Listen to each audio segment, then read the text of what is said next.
causing some problems along with Andoni in the attack. Well said.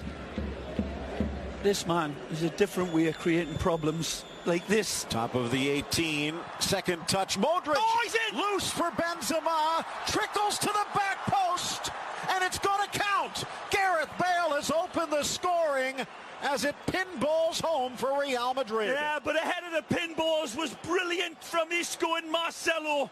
When we look at the genesis of this game, don't look at the end of the finish, look at the build-up. It's sad because Ruben spills it over. Again, Marcelo sets it for Modric. He hammers it home. Benzema keeps it alive, and it's an easy tap-in for the world's fire-breathing dragon. Luka smacks the snot out of this one, and it's too hard to handle for Ruben. Again, he doesn't see it till the last moment. Benzema keeps it alive, and Gareth is doing the right thing, as all forwards should. What if? Carvajal first time back to Luka Modric. Toni Kroos. Marcelo. Ramos picks out Isco. Long possession from Real Madrid. Isco just looking to find the tiny amount of space he needs for that change of pace. Here he is once more.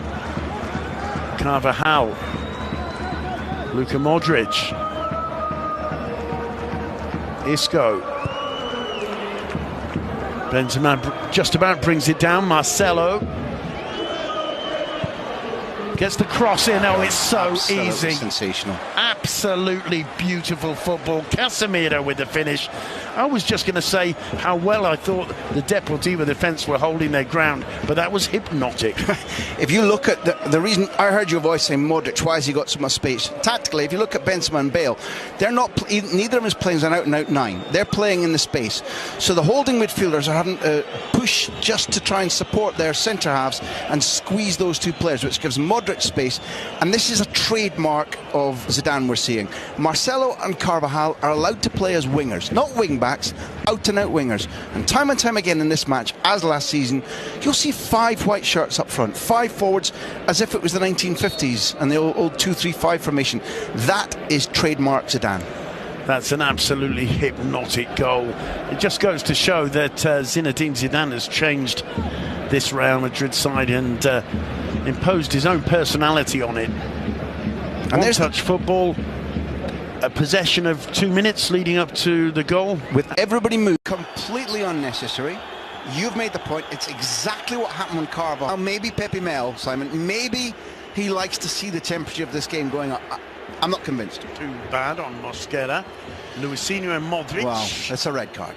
Under the current rules, even though whatever Shara said to him and the fact that he shouldn't have been there, in the current rules, that's a straight red card. And given what we've seen this weekend, if they want to claw this 2-goal deficit back, they need to look for a second man up front.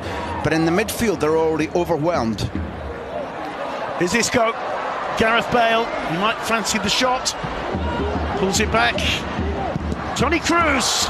What a finish. It's 3-0.